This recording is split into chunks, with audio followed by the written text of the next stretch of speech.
What is going on, y'all? Today we have an exciting comparison video between two of my favorite kind of non-plated super trainers, and those are the ASICS Superblast 2s, which is a tried and true favorite amongst many, versus the brand new Nike Vomero Plus, which I've been absolutely loving. So let's see which super trainer or non-plated super trainer is the right fit for you. So starting out with the outsole performance on these two shoes, we're going to talk about traction performance, how they stuck to the ground while you're running, as well as durability on both of these outsoles. So starting out with the ASICS Superblast 2s, you see that you have pretty good coverage with those black traction rubber pods. Don't exactly know what rubber compound they use, but I feel like it is a pretty durable rubber.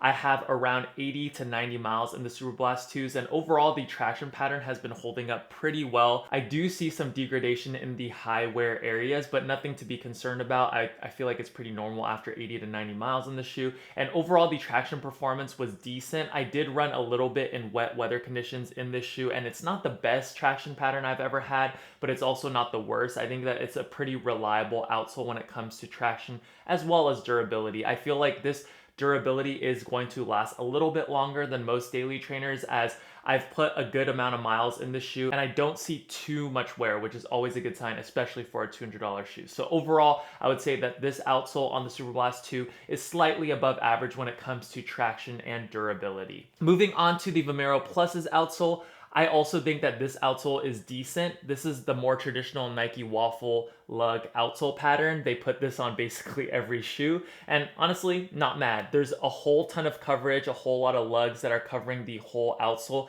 and the thickness of the outsole is pretty decent as well. I definitely have less miles in this shoe. I have about half of the mileage that I have in this shoe, so it's a little bit hard to tell for durability, but when it comes to traction, this shoe is definitely decent. I wouldn't say it's great either, but I never really felt like I was going to slip.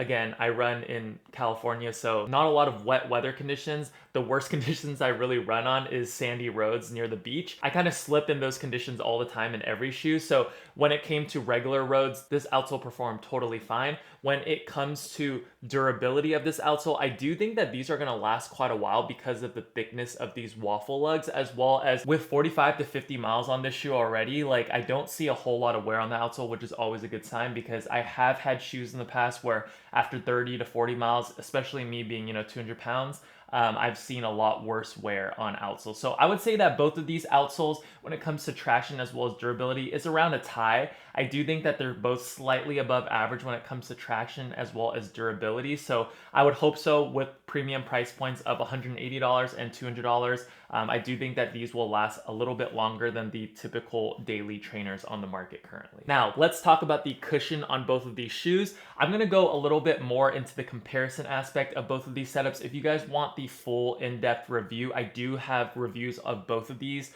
on the channel, so feel free to go ahead and scroll and find those reviews if you are more curious about each individual shoe. But I'm going to be more so comparing the midsole and the kind of ride experience of both of these setups. So the Superblast 2 as well as the Nike Vomero Plus both have over 40 millimeters of stack height.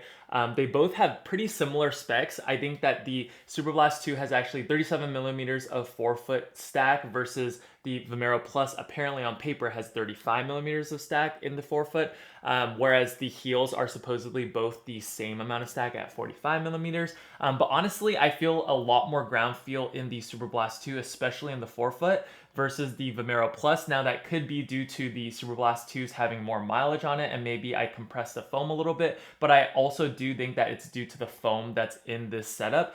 The Superblast 2 just honestly feels a lot more firm and stable than the Vomero Plus, so if you're into that, you're definitely going to prefer the feel of the Superblast 2s. It feels more like a regular daily trainer, but with better impact protection. That high stack height is kind of a sneaky high stack height. You're not going to feel like you're hella high off the ground, or you're not going to feel super unstable and feel like an abundance of cushion. The setup, which is FF Turbo Plus mostly, is definitely more on the firm and stable side, but it does provide a lot of impact protection while still maintaining a really lightweight feel. So I think that that's the whole draw of the Superblast line, is that you're getting a really lightweight big daily trainer that has good impact protection, but you're still maintaining that ground feel, you're still maintaining the stability. Whereas a lot of other shoes on the market, it's going to be less stable or it's going to be too soft. I think that this is kind of the perfect setup for a lot of mileage, as well as if you want to run faster long runs while still maintaining some impact protection. I think that this is a really good setup. It's not going to be for everyone because the foam is definitely more on the firm side and it's not super bouncy or quote unquote fun to run in, but you're going to be able to eat a lot of miles in the shoe without really feeling it too much in your legs or in your body. So I think this is a great shoe for high mileage and just getting that work in without feeling like too gimmicky or like feeling too heavy on your feet. So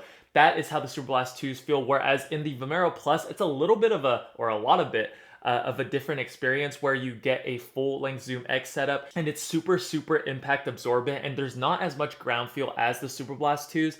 This setup, especially in the forefoot, that's why I feel like I can't really trust specs, because technically this has 2 millimeters less in the forefoot, but underfoot, like you feel a lot less of the ground in this shoe. You feel like, I guess, even more taken care of when it comes to impact protection. Like this shoe feels really nice after long runs in my experience. Like my body feels like it hasn't even ran yet. Okay, that's maybe an exaggeration, but I do feel like my body feels really great after long runs in this shoe. The impact protection is phenomenal. When I do run slower in this shoe, it feels a little bit on the softer side, which I personally really like. It feels plush and really comfortable. And then when I pick up the pace, I mean, I can't really run too fast in this shoe, but when I pick up to maybe half marathon pace or, regular marathon pace, it's a very comfortable setup. And the Zoom X kind of adapts to it.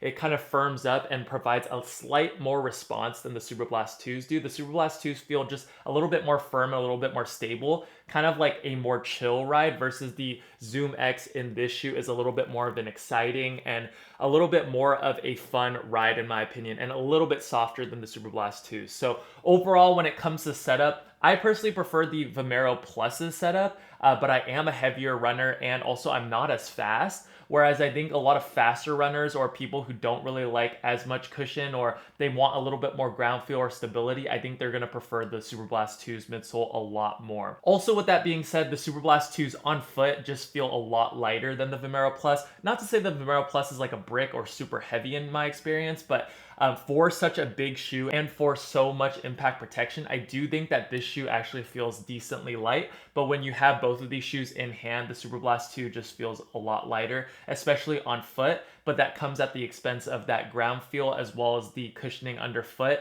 I think that the Vomero Plus just blows the Superblast 2s out of the water when it comes to cushion setups.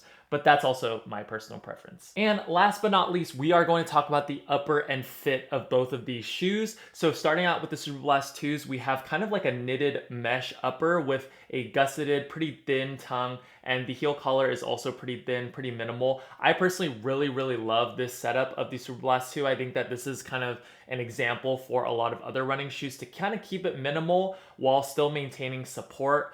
I always like kind of like knitted materials, and even though technically I think this is a mesh from ASICS, it does kind of look and feel like a knit, which I personally really love. It's super minimal, it gets the job done.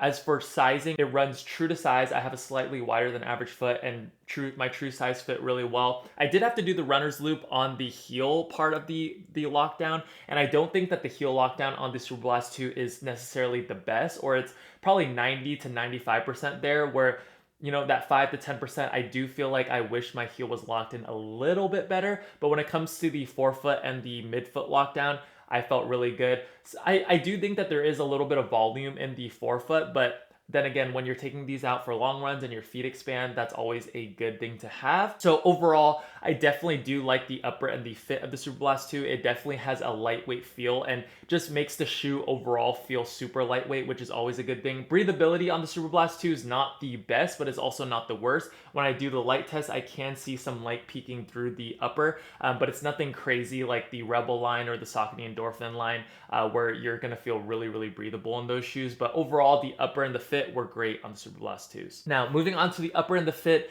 of the Vomero Pluses, you kind of get this synthetic mesh on the Vomero Pluses, and It feels a little bit more substantial, just slightly more substantial than the ASICS Superblast 2's upper, maybe due to that really fat tongue and the extra padding around the heel collar. I think that the Vomero Pluses fit very well. I went true to size in the shoe and had absolutely no problems. I think that it fits my foot super well.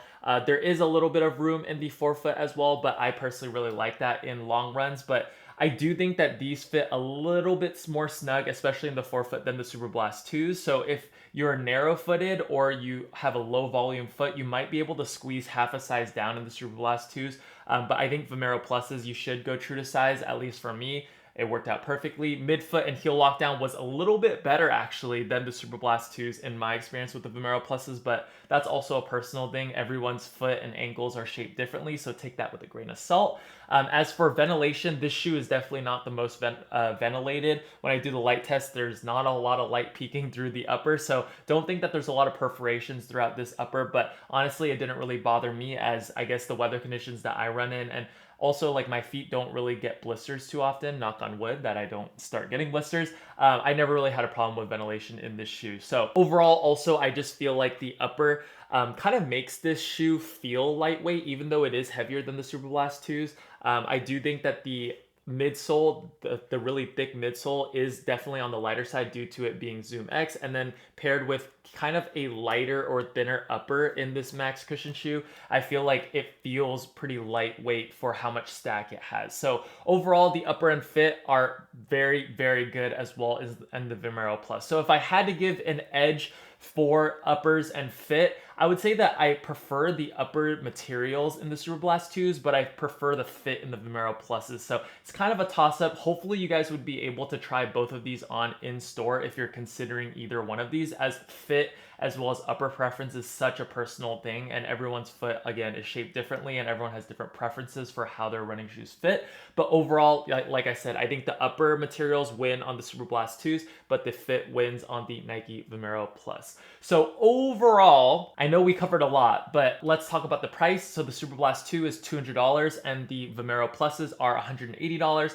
Overall, for me personally, cut and dry, I prefer the Vomero Pluses. I just think that as a heavier runner, it has more impact protection. It feels a little bit more comfortable underfoot. I still think that it provides the versatility that the Superblast 2s do, but maybe at slightly heavier package. But I am willing to trade weight for that comfort underfoot. I just think that this setup, the midsole setup, is just too good to pass up for me personally at 200 pounds. Whereas the Superblast 2 is still one of my favorite shoes to run in, but it definitely is on the firmer side. It's very stable. I think that that's the biggest difference between these two shoes, is that this one is kind of like a tried and true, no BS approach. You're gonna be fine putting in high mileage weeks. You're gonna get that impact protection and you're gonna be stable, but it is definitely going to feel a little bit more firm and maybe less fun to run in than the Vomero Plus. That's also my opinion. But yeah, I really, really like both of these shoes, but I think at a $20 quote unquote discount, at $180, I would prefer to have this shoe over the $200 Superblast. Now, if you prioritize stability and a lightweight, firm shoe, the Superblast 2 is definitely going to be the choice for you, as I think that it covers all the bases really well. I just personally really like the Vomero Plus, and I've been preferring running in this shoe a lot more than the Superblast 2. So that's my conclusion on the comparison. Again, it's all personal preference, and I definitely think that both of these options should fight for a place in your rotation. If you are thinking of either of these shoes, I don't think you can go wrong with either of them, but I just think that the Vomero Plus, especially at $20 cheaper, provides a little bit more value, and for my use case of marathon training, I think that this shoe just works a little bit better for me. Not to say that the Superblast 2s don't, but yeah, that's gonna wrap up my comparison between these two shoes. Let me know in the comment section down below which one you prefer, if you have one or the other, if you have both, if you're considering it, you have any questions that I missed, please leave them down in the comment section down below. I will do my best to kind of get back to everyone. So that's going to pretty much wrap up the comparison. Thank you guys so much for watching, and I will catch you guys in the next one.